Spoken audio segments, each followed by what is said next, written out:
India की सबसे बड़ी खबरों की टॉप हेडलाइंस। निफ्टी ने आज ओपनिंग ही 582 पॉइंट्स के मैसिव गैप अप डाउन के साथ की और इंडेक्स 23,868 पर ओपन हुआ। इस शार्प फॉल का मेन रीजन था middle east tensions, oil infrastructure को डैमेज होने की रिपोर्ट्स आई और सप्लाई डिस्ट्रप्शंस की वजह से क्रूड ऑयल प्राइसेस ऑलमोस्ट 20% तक स्पाइक कर गए। और जब ऑयल इतना जंप करता है तो ग्लोबल मार्केट्स में पैनिक आ जाता है। ओपनिंग के बाद निफ्टी थोड़ा और स्लाइड हुआ और 23,700 से 23,720 जोन तक के आसपास सपोर्ट लेने की कोशिश की। लेकिन जैसे जैसे पैनिक सेलिंग थोड़ी कम हुई, मार्केट ने स्लोली स्टेबलाइज करना स्टार्ट किया। लेट मॉर्निंग तक निफ्टी में मिल्ड रिकवरी देखने को मिली। इंडेक्स धीरे धीरे ऊपर मूव करता हुआ 23,850 से 23,900 के रेंज तक पहुंच गया।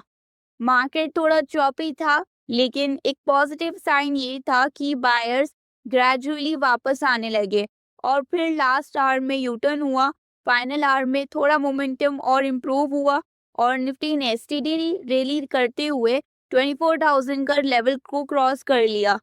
डे के एंड पर निफ्टी 24,028 पॉइंट्स पर क्लोज हुआ, जो कि मॉर्निंग के शार्प फॉल के बाद काफी स्ट्रॉन्ग इंट्राडे रिकवरी माना जा सकता है।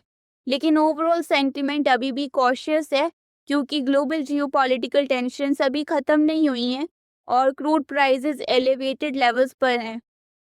और अब बात करते हैं इंडिया में क्या हो रहा है। सबसे पहले इंडियन रुपी। रुपी ने एक महीने की स्टीपेस्ट वीकली डिक्लाइन कर रिकॉर्ड की और 82 रुपीज 50 पैसे तक स्लिप कर गया। और इसका रीजन वही है, राइजिंग ऑयल प्राइसेस और ग्लोबल मार्केट्स में रिस्क ऑफ सेंटिमेंट। इसके साथ ही इंडिया का 10 ईयर गवर्नमेंट बॉन्ड यील्ड भी बढ़कर 6.75% के आसपास पहुंच गया, जो ऑलमोस्ट एक मंथ का हाई है। हाइयर ऑयल प्राइसेस और वीक रुपए की वजह से गवर्नमेंट बॉन्ड में सेलिंग प्रेशर देखने को मिला। लिक्विडिटी मैनेज करने के लिए आरबीआई ने 52,000 करोड़ रुपीस का सिस्टम इंजेक्ट किया थ्रू ओपन मार्केट ऑपरेशंस। अभी भी banking system liquidity 2.41 lakh crore rupees surplus में है। डिफेंस सेक्टर में एक इंटरेस्टिंग डेवलपमेंट आया है।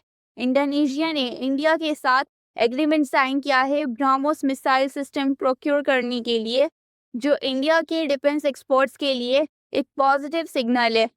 ऑयल प्राइसेस स्पाइक होने की वजह से रिलायंस इंडस्ट्रीज और ओएनजी जैसे स्टॉक्स भी फोकस में रहे।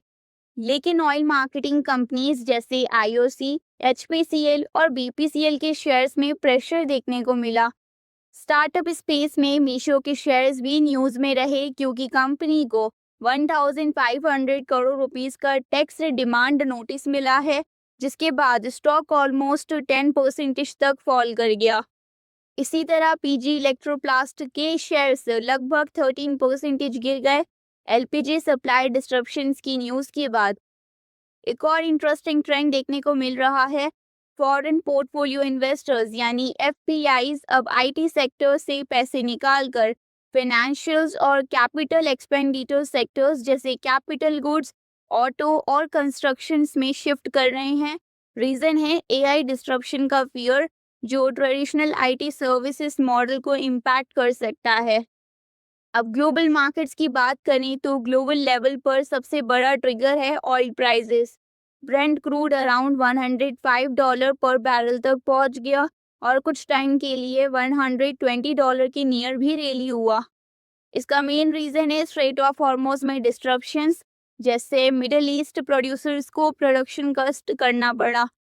अब बात यहाँ यह है कि टेंशन होने के बावजूद गोल्ड प्राइसेस थोड़ा डिक्लाइन हुए, अराउंड $5,110 पर आउंस। स्ट्रांग यूएस डॉलर और फेड रेट कट एक्सपेक्टेशन कम होने की वजह से गोल्ड पर प्रेशर रहा। डॉलर इंडेक्स भी 99.5 के ऊपर चला गया, जो कि 3 मंथ हाई है। यूरोप में भी मार्केट्स प्रेशर में रहे।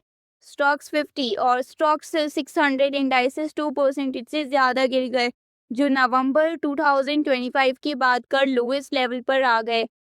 जर्मनी और जापान के बॉन्ड यील्ड्स भी इंक्रीज हुए क्योंकि हायर ऑयल प्राइसेस का मतलब है हायर इन्फ्लेशन फियर्स। और चाइना में इन्फ्लेशन 1.3% तक बढ़ गया, जो जनवरी 2023 के बाद हाईएस्ट लेवल है।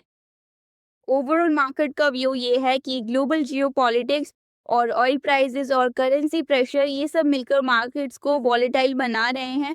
शॉर्ट टर्म में मार्केट्स ग्लोबल न्यूज़ फ्लो पर हाईली सेंसिटिव रहेगा। अब इन्वेस्टर्स क्लोजली वॉच करेंगे middle east developments, crude oil prices, AI related disruption news और domestic economic news.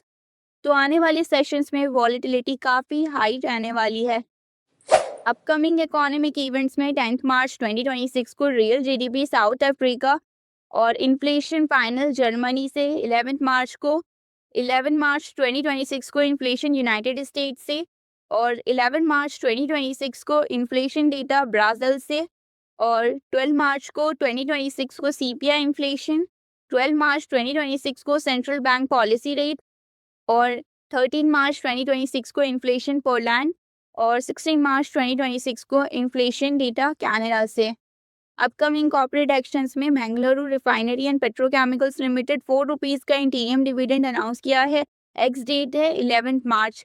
SBI Cards and Payment Services Limited ने interim dividend announce किया है। Frontier Springs Limited ने bonus issue announce किया है 2:1 में। Hindustan Urban Infrastructure ने स्टॉक स्प्लिट अनाउंस किया है, 10 रुपीज़ से 2 रुपीज़ का ये हो जाएगा, और एक्स डेट है 13 मार्च। Indian Railway Finance Corporation Limited ने इंटीरियम डिविडेंड अनाउंस किया है और इसकी एक्स डेट है 13 मार्च। डीआईसी इंडिया लिमिटेड ने फाइनल डिविडेंड 3 रुपीज़ का अनाउंस किया है, एक्स डेट है 16 मार्च। कैस्ट्रॉल इंडिया लिमिटेड ने फाइनल डिविडेंड अनाउंस किया है 5 रुपीज़ 25 पैसे का, और एक्स डेट है 23 मार्च। ये वीडियो सिर्फ एजुकेशनल पर्पस के लिए है, स्टॉक रिकमेंडेशन या बाइंग एडवाइस नहीं है। कोई भी इन्वेस्टमेंट डिसीजन लेने से पहले एक सर्टिफाइड फाइनेंशियल एडवाइजर से कंसल्ट करें। और अगर आपको ये वीडियो हेल्पफुल लगा तो लाइक करें, शेयर करें और चैनल को सब्सक्राइब करें। Thanks for watching.